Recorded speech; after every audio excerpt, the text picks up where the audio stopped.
औज़ुबिल्लाहिमिनश्शैतानिर्रजीम बिस्मिल्लाहिर्रहमानिर्रहीम। अस्सलाम वालेकुम viewers, welcome to flourish learning. और आज की इस वीडियो में हम लोग बात करेंगे ENG 301 लेसन नंबर 4। इससे पहले हम लोगों ने 3 लेसन कंप्लीट कर लिए। उम्मीद करता हूँ आपको उनकी समझ आ गई होगी। तो आज जो हमारा लेसन नंबर है, इसका लेसन नंबर 4, इसका टॉपिक है the process of communication and miss communication. इससे पहले जो हम लोगों ने जो यानी कि जब भी आप कम्युनिकेशन करते हैं तो लाजमी बात है वहाँ पे मिस कम्युनिकेशन भी होगी। लाजमी नहीं है कि आपकी सिर्फ जो कम्युनिकेशन है वो इफेक्टिव ही होगी, ठीक है। अगर इफेक्टिव नहीं होगी तो उसका क्या होगा, वो मिस कम्युनिकेशन होगी। अगर आपको याद हो तो हमने लेसन नंबर 3 में एक चीज़ पढ़ी थी कि जब भी आप कम्युनिकेशन करते हैं तो वहाँ पे कहीं ना कहीं यानी कि नॉइज़ क्रिएट हो जाती है, ठीक है। और इसको मैंने एग्जांपल के साथ आपको बताया था कि यानी कि फॉर एग्जांपल 2 लोग आपस में बात कर रहे हो और वो ऐसी बात कर रहे हो तो और अचानक से यानी कि बीच में से कोई गाड़ी वगैरह गुजर जाए या किसी चीज़ का शोर आ जाए अचानक, और जो सेंडर है उसकी जो प्रॉपर यानी कि उसने जो मैसेज दिया है वो जो रिसीवर ने रिसीव तो कर लिया है लेकिन उसको समझ नहीं आई। उसकी इसकी तरह यानी कि सेंडर ने सेंड भी कर दिया है, उसकी तरफ पहुंचा है लेकिन उसको समझ नहीं आई। किस लिए समझ नहीं आई? क्योंकि बीच में नॉइज़ क्रिएट हो गई थी। तो यही चीज़ है, जब यानी कि मैसेज प्रॉपर पहुंचे ही नहीं है, ना समझ आई, तो क्या हो गया, मिस कम्युनिकेशन हो गया है, ठीक है। तो इसमें हम यानी कि आज हम लोग जो चीज़ डिस्कस करेंगे वो है कंपोनेंट्स ऑफ कम्युनिकेशन के। कम्युनिकेशन जब भी हम करते हैं तो इसमें कंपोनेंट्स कौन से शामिल होते हैं, यानी कि कहाँ से कम्युनिकेशन का आगाज़ होता है और उसके बाद कहाँ पे कम्युनिकेशन का एंड होता है, ठीक है। इसमें सबसे पहली जो चीज़ है आपको पता है, यहाँ पे देखिए, communication as a process of sending and receiving verbal and non-verbal messages. Communication is considered effective when it achieves the desired reaction or response. कि कम्युनिकेशन आपको पता है कि 2 वे प्रोसेस है, ठीक है। कि जब भी 2 ह्यूमन बीइंग्स आपस में बात कर रहे होते हैं तो उनके उनके दरमियान जो कम्युनिकेशन होती है तो वो हमेशा 2 वे ही होती है। तो इसलिए कम्युनिकेशन को कहा जाता है कि ये 2 वे प्रोसेस है, ठीक है। तो इस 2 वे, उम्मीद करूँ पिछले 3 लेक्चर से आपको इस 2 वे की तो अच्छे अंदाज में समझ आ गई कि जो भी कम्युनिकेशन होती है ये 2 वे किस तरह होती है। और उसके बाद जो कम्युनिकेशन होती है इसमें यानी कि सेंडिंग एंड रिसीविंग, ये एक प्रोसेस होता है जिसमें नॉन वर्बल और उसके साथ वर्बल मैसेज को भी सेंड भी किया जाता है और रिसीव भी किया जाता है। और ये कहा जाता है कि कम्युनिकेशन इफेक्टिव तभी होती है कि जब भी आप एक यानी कि सेंडर आप एज अ सेंडर काम कर रहे हैं और आपने कोई कम्युनिकेशन किया, ठीक है, और उसके बाद आप यानी कि जो रिजल्ट्स आप चाहते थे वो रिजल्ट्स आपको मिल गए, यानी कि डिज़ायर्ड रिएक्शन तो और रिस्पॉन्स। तो यानी कि अगर आपको डिज़ायर्ड रिएक्शन और रिस्पॉन्स मिल गया तो इसका मतलब है कि आपकी जो कम्युनिकेशन थी वो इफेक्टिव थी। तो आज हम लोग डिस्कस करेंगे कम्युनिकेशन का आगाज़ कहाँ से होता है, ठीक है, और उसके बाद इसकी जो एंडिंग है वो कहाँ से होती है। तो इसमें जो मेन चीज़ है वो 6 कंपोनेंट्स होते हैं, ठीक है। पहला होता है इसमें कॉन्टेक्स्ट, उसके बाद सेंडर एनकोडर होता है, उसके बाद मैसेज होता है, उसके बाद मीडियम होता है चैनल, ठीक है, उसके बाद receiver and decoder and then feedback. तो सबसे पहले देखिए context. Every message whether oral और written begins with context. Context is a broad field that includes country, culture, organization and external and internal stimuli। कि जब भी आप कोई मैसेज यानी कि एज अ सेंडर आप काम कर रहे होते हैं, जब भी आप कोई मैसेज किसी को आपने भेजना होता है, ठीक है, तो कहीं ना कहीं उसमें कंटेक्स्ट लाजमी होता है। यानी कि अब यहाँ पे देखिए context is a broad field, कि कंटेक्स्ट में हर चीज़ शामिल होती है। क्या चीज़? कल्चर भी होता है, उसमें कंट्री भी होती है, उसमें ऑर्गेनाइजेशन भी इंक्लूड होती है, एक्सटर्नल एंड इंटरनल स्टिमुलाई।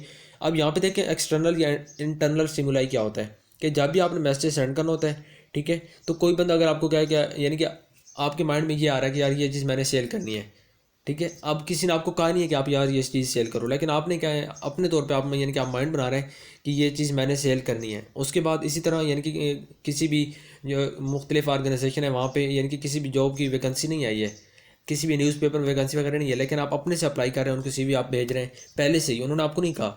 यानी कि अपनी जो कम्युनिकेशन है उसका आगाज़ आप अपनी तरफ से कर रहे हैं खुद से।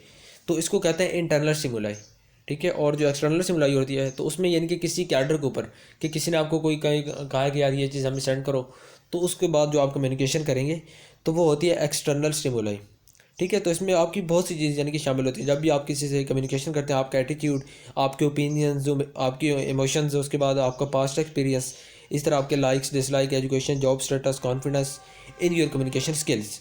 और उसके बाद all influence the way you communicate your ideas. Especially important is your ability to analyse your receivers culture, view point, need, skills, status, mental ability etc, ठीक है। यानी कि जब भी आपने कम्युनिकेशन करनी होती है तो वहाँ पे कॉन्टेक्स्ट का रोल लाजमी होता है, कि वहाँ पे कोई ना कोई कॉन्टेक्स्ट लाजमी होता है किसी न किसी चीज़ के यानी अंडर आप काम। फॉर एग्जांपल कि आप यहाँ पे वर्चुअल यूनिवर्सिटी में आप स्टडी करते हैं, ठीक है। आप वर्चुअल यूनिवर्सिटी में आप स्टडी करते हो तो ये कॉन्टेक्स्ट क्या है?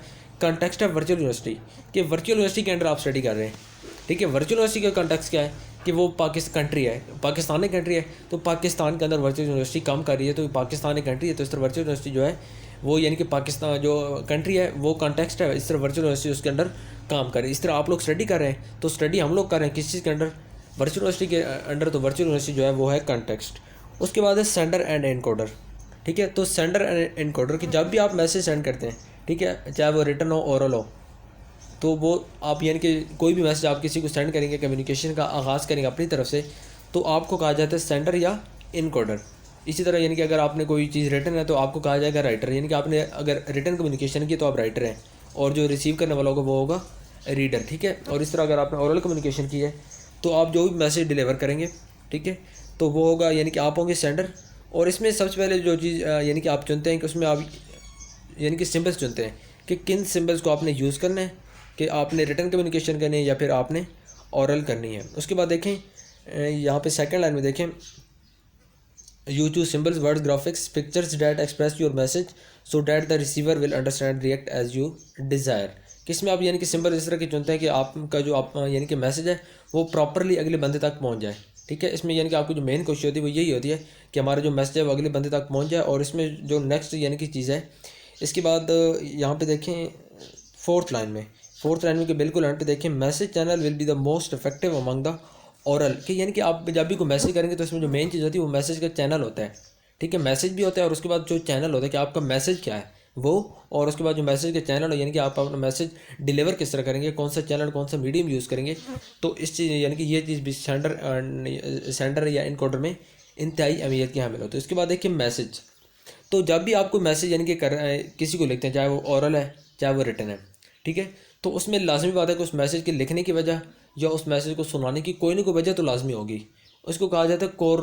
ठीक है, कोर मैसेज, कि कोई ना कोई रीज़न लाजमी होगी। आप कोई भी मैसेज लिख रहे हैं, फॉर एग्जांपल किसी के यानी कि कहीं पे डेथ हो गई है या किसी की कहीं पे शादी हुई है, आप कोई लेटर लिख रहे हैं, आप कोई फ़ोन कॉल कर रहे हैं, ठीक है, तो अब इसकी क्या वजह है?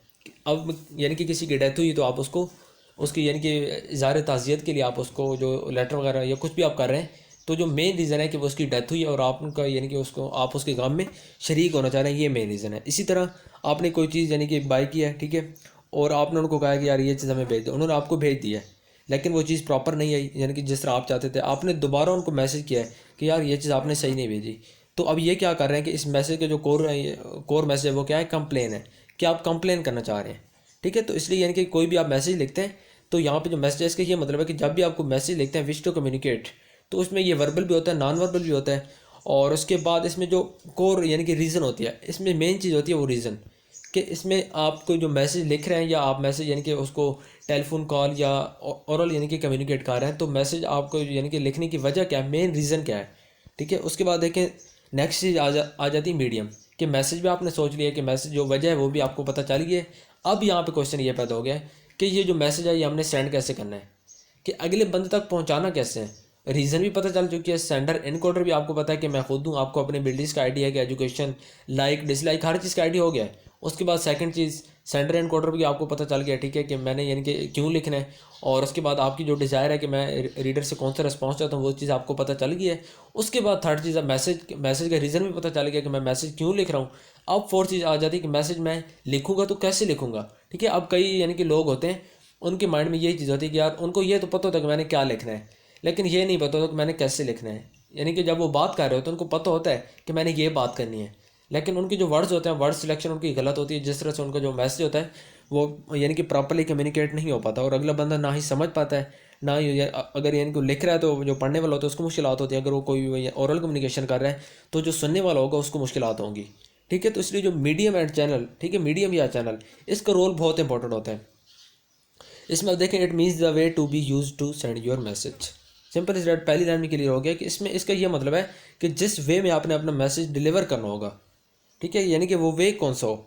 The choice of medium is affected by the relationship between the sender and the receiver, कि इसमें आपके, ठीक है, आप एक सेंडर है और आपने यानी कि किसी को भेजना है तो वो लाजमी बात है रिसीवर है। तो इसमें यह चीज़ भी डिपेंड करती है कि सेंडर एंड रिसीवर के दरमियान जो रिलेशनशिप होता है उस रिलेशनशिप के ऊपर भी, यानी कि ये जो मीडियम या जो आपने मैसेज सेंड किया है इसकी रीज़न भी शामिल होगी। और उसके बाद ये जो मीडियम की सिलेक्शन है कि आपने कौन सा मीडियम सेलेक्ट करना है, आपने रिटर्न करना है या आपने ओरल करना है। अगर रिटर्न करना है तो रिटर्न में कौन सा करना है वो हम आगे जाके डिस्कस करेंगे। इस तरह अगर आपने ओरल करना है तो ओरल में आपने कौन सा करना है, तो ये चीज़ हम आगे जाके डिस्कस करते हैं। उसके बाद यहाँ पे देखें ओरल कम्युनिकेशन, कि अगर आपने ओरल करना है, ठीक है, ओरल कम्युनिकेशन के जो एडवांटेजेस हैं वो क्या हैं, कि ओरल कम्युनिकेशन में ब्रिंग्स इमीडिएट फीडबैक, कि इसमें जब भी आप कम्युनिकेशन करते हैं तो आपको जो फीडबैक होता है वो फ़ौरन मिल जाता है, ठीक है। यानी कि फॉर एग्जांपल आप क्लास में टीचिंग कर रहे हैं, आप अपने स्टूडेंट्स को कहते हैं कि ये चीज़ लिखें, वो फ़ौरन लिखने लग जाता है, आपको नज़र आ जाता है कि वो लिख रहे हैं। इट मीन्स कि आपको इमीडिएट फीडबैक मिल गया। उसके बाद जो यानी कि ओरल कम्युनिकेशन होती है, इसमें वर्ड्स यानी कि जो भी जो होता है स्पीकर होता है, ठीक है, तो उसके जो यानी कि जो वर्ड्स की सिलेक्शन करता है तो वो बहुत छोटे छोटे वर्ड्स, और जो सेंटेंसेस होते हैं वो भी बहुत छोटे होते हैं, ठीक है। तो इसमें यानी कि एक इसका ये भी एडवांटेज होता है। उसके बाद it stresses on interpersonal relations, कि इसके ऊपर यानी कि इंटरपर्सनल जो रिलेशन होते हैं उनके ऊपर जोर दिया जाता है। फॉर एग्जांपल कि आप किसी भी यानी कि क्लास में यानी कि जो इसमें जो ओरल कम्युनिकेशन होती है तो ये हमेशा एक बंदे के दरमियान नहीं, एक और दो बंदों के दरमियान नहीं, ये बहुत सारों के दरमियान ही होती है, लाजमी बात है, ठीक है।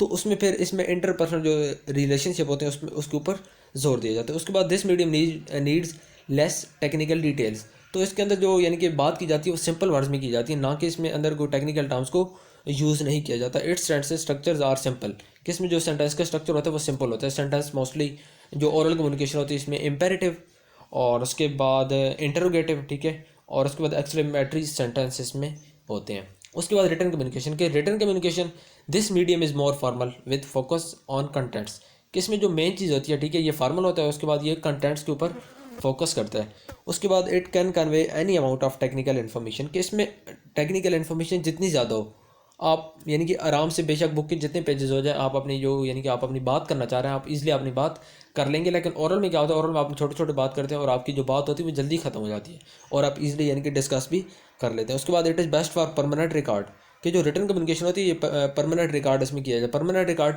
कि कोई भी बुक है, लाजमी बात है वो काफ़ी अर्से के लिए रह सकती है, उसमें आप बाद में यानी कि अगर आपको समझ नहीं आई कोई बात आप बाद में पढ़ सकते हैं। लेकिन जो ओरल कम्युनिकेशन थी उसमें तो आपने 10 मिनट बोला है, 5 मिनट बोला है, अगले बंदे को समझ आ गई, ठीक है, नहीं है तो बस वो कम्युनिकेशन वहीं पे एंड हो गया, ठीक है। उसके बाद देखें this medium uses longer words and longer sentences, तो रिटन को यानी कि रिटन कम्युनिकेशन में मोस्टली यही कहा जाता है कि इसमें जो सेंटेंसेज होते हैं और उसके बाद वर्ड्स होते हैं ये लॉन्गर यूज़ किए जाते हैं as compare to oral communication.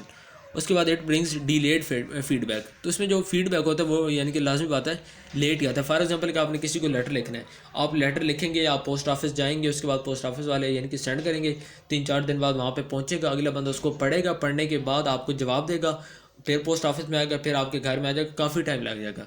इसके बाद हमने पैर ओरल कम्युनिकेशन का फीडबैक पढ़ा कि उसने मैंने आपको एग्जांपल दिया है कि आप क्लास में यानी कि एज ए टीचर टीचिंग कर रहे हैं, ठीक है, और आपके बच्चों को कहते हैं कि ये चीज़ आप लिखें, वो उस टाइम लिखने लग जाता है, आपको नज़र आ जाता है फीडबैक मिल गया है।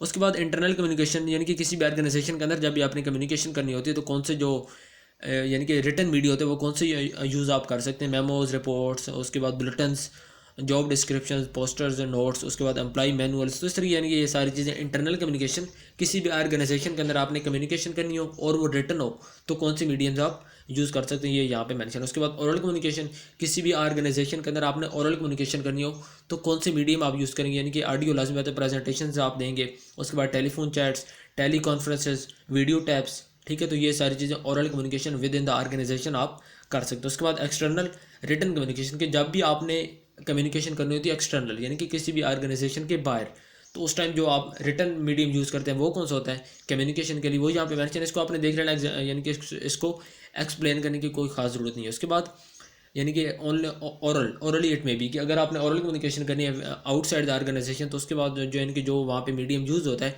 वो यहाँ पे मेंशन है। उसके बाद देखिए रिसीवर एंड डिकोडर, तो अब यहाँ पे देखें कि मैसेज आपने स्टार्ट किया कंटेक्स्ट से, कि किसी यानी कि किस कंटेक्स्ट के अंदर आप मैसेज लिख रहे हैं। उसके बाद सेकंड चीज़ सेंडर, ठीक है, सेंडर इनकोडर। उसके बाद तीसरी चीज़ आपने पढ़ी है मैसेज की कोरिजन के मैसेज आप लिख क्यों रहे हैं। उसके बाद आपने मीडियम को देखा है कि यानी कि मीडियम के किस वे में किस तरह हम अपना मैसेज अगले बंदे तक पहुंचाएंगे। उसमें आपने ओरल यानी कि ओरल और रिटन यानी कि मैसेज के कुछ मीडियम्स को डिस्कस किया। उसके बाद यहाँ पे देखें अब आ गया रिसीवर एंड डिकोडर, अब आपका मैसेज वहाँ पे पहुँच गया है। अब यहाँ पे भी हम अगर आपको यानी कि आपने गौर किया हो तो कंटेक्स्ट में, उसमें कंटेक्स्ट में हम लोग क्या चीज़ पढ़ी थी कि इसमें क्या चीज़ शामिल होती है, बहुत सारी चीज़ें, यानी कि जो सेंडर होता है उसके लाइक्स डिसलाइक्स, उसकी एजुकेशन, उसकी स्किल्स, हर तरह की चीज़ें शामिल होती हैं। इसी तरह जो रिसीवर डिकोडर होता है उसकी भी यानी कि लाजमी बात है यहाँ पे हर चीज़, उसकी जो स्किल्स होंगी वो लाजमी बात है यहाँ पे अफेक्ट करेंगी। किस तरह करेंगी कि जब भी आप कोई कम्युनिकेशन कर रहे हैं तो आपको रीडर को माइंड में लाजमी रखना पड़ता है कि जो हमारा रीडर है या जो हमारा लिसनर है, ठीक है, यानी कि वो उसकी जो एजुकेशन है वो क्या है, उसकी स्किल्स क्या है, ऐसा ना हो कि हमको मुश्किल लफ्ज़ में यानी कि हम टेक्निकल टर्म्स ज़्यादा यूज़ करते हैं लेकिन वो टेक्निकल बंदा नहीं है। फॉर एग्जांपल आप किसी दुकानदार को लिख रहे हैं, ठीक है, आप टेक्निकल टर्म्स यानी कि एजुकेटेड टर्म्स आप ज़्यादा यूज़ कर दें, चाहे आप रिटन कम्युनिकेशन कर रहे हैं या ओरल कर रहे हैं, तो लाजमी बात है कि उस दुकानदार को वो मैट्रिक पास या मिडिल पास उसको कहाँ समझ आनी है और आपका मैसेज ज़ाया हो जाएगा। तो इसलिए आपको जो रिसीवर और डीकोडर होता है तो उसकी यानी कि जो एबिलिटीज़ होती हैं, उसके लाइक्स डिसलाइक्स, ये सारी चीज़ों का आपको आइडिया हो कि उस बंदे की एबिलिटीज़ क्या है, उसकी स्किल्स क्या है, उसकी एजुकेशन क्या है, उसका पर्सनल बैकग्राउंड क्या है, उसका पास्ट एक्सपीरियंस क्या है, तो इस सारी चीज़ को आपको पता हो तो उसके बाद यानी कि आप एक इफेक्टिव कम्युनिकेशन कर सकते हैं। उसके बाद देखिए फीडबैक। तो फीडबैक लाजमी बात है आखिर में बिल्कुल यानी कि जब भी आप अब आपका मैसेज वहाँ पे पहुँच गया है, अगले बंदे ने समझ भी लिया है, तो अब फीडबैक होता है आखिरी जो यानी कि कंपोनेंट है। इसमें क्या होता है, फीडबैक ओरल भी हो सकता है, रिटन भी हो सकता है और कई दफ़ा एक्शन के यानी कि एक्शन के ऊपर भी होता है। फॉर एग्जांपल कि किसी भी मॉल में आप काम कर रहे हैं और यानी कि आपने अपने ऑडियंस को आगाह करना है कि अभी कोरोना है, तो कोरोना की वजह से जो हमारा मॉल है ये इस टाइम बंद रहेगा, ठीक है। आप बाहर नोटिस लगा देते हैं, आपके जो यानी कि वो कस्टमर्स हैं वो आते हैं और उस नोटिस को पढ़ के वापस चले जाते हैं और अगले दिन से न्यू टाइमिंग पे आते हैं। तो इसमें उन्होंने ना तो आपको ओरल यानी कि फीडबैक दिया, ना ही रिटर्न दिया है। इसमें उन्होंने आपको एक्शन के थ्रू आपको फीडबैक दिया। और रिटर्न ओरल का आपको पता है कि इसमें यानी कि जो अगर आपको कोई लिख कर फीडबैक दे दे, ठीक ठीक है, कि आपका जो यानी कि काम था अच्छा था, और अगर आपको कोई ओरल को यानी कि फीडबैक दे दे तो उसका भी यही मतलब होता है। उसके बाद ये जो यानी कि फीडबैक होता है ये किसी भी सेंटर के लिए बहुत ज़रूरी होता है। इसको कम्युनिकेशन में कहा जाता है कि ये बहुत ज़रूरी है, क्योंकि इस चीज़ के ऊपर डिपेंड करता है कि यानी कि अगर जो सेंडर है तो उसने यानी कि अगर कोई गलती की हो कम्युनिकेशन में, कोई भी कहीं भी गलती हो सकती है, तो उस गलती को करेक्ट करने के लिए फीडबैक ज़रूरी होता है। तो उम्मीद करता हूँ आपको आज का लेक्चर पसंद आया होगा। काइंडली चैनल को सब्सक्राइब कर लें और बेल आइकन के बटन को प्रेस कर लें ताकि अंदर जितनी भी मैं वीडियोज़ अपलोड करूँ आपको फ़ायदा हो सके।